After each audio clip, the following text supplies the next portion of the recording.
Welcome back, everyone, to theCUBE here in Los Angeles for the Forward Global Summit 2025.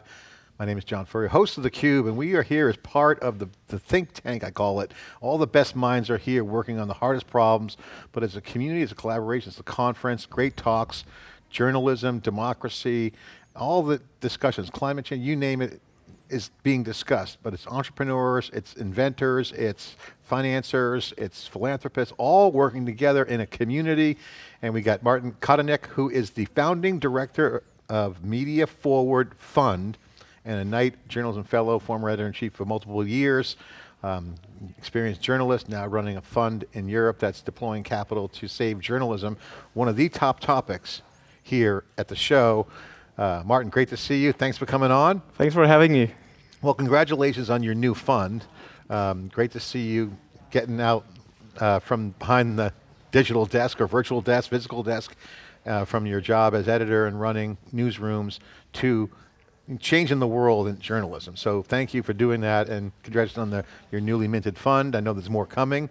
So congratulations on that. So what's the vision? Take us through the Media Fund. First of all, I love the name, Media Forward. Kind of rhymes with, CUBE Global Forward Initiative, we should call it. But tell us about the fund, Media Forward. You're looking forward, not back. Exactly. Right now, media is in a big crisis, and there's a transformational crisis. It's an existential crisis for journalism, and we have to help journalism to get to the next level. And so the Media Forward Fund is funding news organizations that are willing to do the next step and find a new business model for journalism that's actually viable and that can support journalism sustainably. You know, the Pew Foundation, the Pew Research, I don't know if they call it Pew Foundation, but they do all the great market research. They gave a talk yesterday around some of the things, and yeah, they had the normal study, everyone, money and politics, all that stuff. And they gave all the list of things that people are worried about. But what got me was it's a global survey, and it's a global crisis of confidence in the public, number one, because politics is no one knows what to believe. Number two, the industry business models we know have failed and are now retooling, okay? What is the problems that you guys see in Europe? Here it's the news deserts, newsrooms are cratering local levels, press forwards and addressing that. We had them on, they're doing amazing work. What are some of the challenges? What's similar in Europe and what's different and unique to Europe? What's different, we don't have news deserts yet. We have savannas, they're developing. There are studies for Germany, especially in Eastern Germany or in Switzerland, the western part. So we see desertification, but it's not as bad as it got over here. And so the plan is to keep it there, to not get it where... Keep it on life support, on the ones that are save the patient. Yeah, but we're not World Wildlife Fund, so we don't protect those which might extinct at some point. We fund those which will fill the gaps if those who didn't invest reinvest in their own organizations when they might probably die at some point. So we are there for new organizations or people in journalism who are willing to try out new stuff to fund their risky ideas. So you're kind of looking for people who are declaring themselves as saying, hey, we want to do it right. We're open-minded to new opportunities, change, landscape changes, market conditions. Try out new stuff. What are some of the things you're working on now? Can you give some examples of the kind of projects you're looking for? What would be a template or what would be a signal to you that that's a good deal? So the first 4 news organizations we are funding, they all want to broaden their funnel to subscriptions and memberships. One of them is based in Zurich, in Switzerland, and they are already on the local market. And they, instead of going broader and being bigger on a national level, they are a local news organization. They decided to go deep into a very specific topic that's relevant to their community in their city. So a hyper-local, deep topic.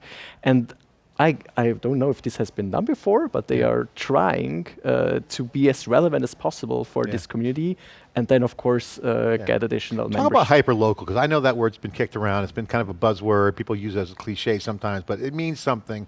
Tell me if I got it right. Hyper-local means every community has a distinct kind of thing. It could be a town that has a factory in it, a semiconductor fab, or service industry. Do they get hyper-local mean they get deep on it? Or what does that mean? What does hyper-local mean? For them, it means that to be relevant to you said the word community, you know your audience, you're very user-centric. That's a big difference to some legacy news organizations. These new outlets, they know exactly what the users are, what their needs are, and then they create news products for them specifically. And in this case, in Zurich, it's housing. The housing market in Zurich seems to be horrible. And so they found out that their audience is very interested in digital information, deep information on the housing crisis. That's what they're going for. Housing crisis as in there's not enough homes? Or very prices are up? Very expensive. Prices are not high. enough and very expensive. So yeah, two problems. Yeah. Affordability. So yeah. pay inequality is probably a big one. Yeah. Talk about the scope right now. I know you're a new fund, newly minted, you got an association, you're a Knight Fellow, so you kind of get the lay of the land of kind of how the philanthropy world's working and how news is working. What's the initial scope of your, I guess, go-to-market, your strategy? What is your range right now? We are a philanthropic collaboration, so 18 foundations from 4 countries came together to fund Media Forward Fund. And our plan is to go to 25 million euros first, and we started in 3 countries, in Austria, Germany, and Switzerland. And we have a European vision, of course. But we realized, let's start at these markets, and we're half a year old, and our kind of the model we are using is the press forward model, which is big here in the US, and we are kind of the European version of that. Yeah, and they have a great goal. They want to be in all 50 states. I think they have 36 states now. Yeah. Certainly it's working. Dale and the team there are doing an incredible job, so shout out to Press Forward. Congratulations again, the European expansion is one of them. What's the focus for your plan? Is it to from an operating cycle standpoint, deploying capital, is there a thought on what you're thinking on how much, how many, frequency, amounts? What is the We are goal? funding in the growth phase. So there has to be a proof of concept and you have to be a product market fit. And after that, we kind of try to be the bridge between the idea phase and then if investors, impact investors and others come in. So we help them really grow their business model. Do you slice and dice the focus on local versus national, country? I mean, sovereignty is a huge discussion in Europe. How do you view that, or you don't care? You look at local as just part of the overall. So we have specific. a general funding line, which is for local and national, and we have a pool for all 3 countries. All 3 countries have the same criteria of selection, one jury that decides for all 3 countries, but we also have thematic funding lines now for science journalism, because they have specific needs, specific problems, so we tailor that to their special needs. I'm sure science is probably up there big time. A lot of content coming out of science. Okay, so the 3 countries are? Germany, Austria, and Switzerland. Okay, and the other countries coming online later, you're thinking, or? Well, we are thinking about France and Belgium next, but let's see. So you're gonna go adjacent, get your sea legs, as they say, in this case, landlocked legs, but you're inside Europe, and just Europe. Right now, for it's now. Europe, yeah. Okay, so what's your learnings, being an editor, not to look backwards, but you got to look backwards to go forward. What did you learn running newsrooms, okay, in terms of what we know doesn't work and what you think is buildable on top of going forward? Well, the business model has completely changed. The print model is really under pressure, and so you have to find new models which replace the big old model. And it won't be one. You have to have more. But in journalism, for a long time, there was no investment in business model innovation. It kind of stayed the same for a long time, and it was very profitable. So perfect. But now there are not enough ideas, and so we fund business model innovation so that we might have more business models later to finance journalism. And as when we did our first call, 136 applications, and we went through them, I was really surprised that the level of business know-how in these news organizations, some of them is really low. So we can't only fund, we can't only give money, we also have to upskill the industry to help especially the business side with the business model generation. You know, Dale from Press Forward, she brought that up in her interview here on theCUBE, on our deep dive on her project. She said business, back office business training is a huge thing too. There is a global crisis, there's a global talent crisis in media management on the business side. Yeah. Okay, so now AI is out. So AI is multimodal, so you get text, video, data, all part of it. That should help the human in the loop. What's your vision on how AI can help potentially propel the industry? Well, right now it's mostly used for efficiency, mostly on the business side for distribution. And at some point, and some organizations are already experiment with that, at some point AI can help journalists to just make better investigations and to be like faster, digging deeper into data, and also using that for distribution. But this is just being done, and it is mostly done at large news organizations. The smaller ones just don't have the money for that. So if someone comes up with an idea that's AI powered, we're happy to fund that. That's awesome. So, okay, I got to ask you about Forward Global. What do you think about the organization, their mission? I've just heard about it 2 weeks ago, and I'm very grateful that I was invited at the very last moment. And I came here, and it's a great community, especially compared to Europe, where everything is much smaller in that space, and they just bring in hundreds of people from philanthropy and from projects, and you meet people all the time, and there are so many ideas and inputs. I really enjoy it. my brain is full, as they say.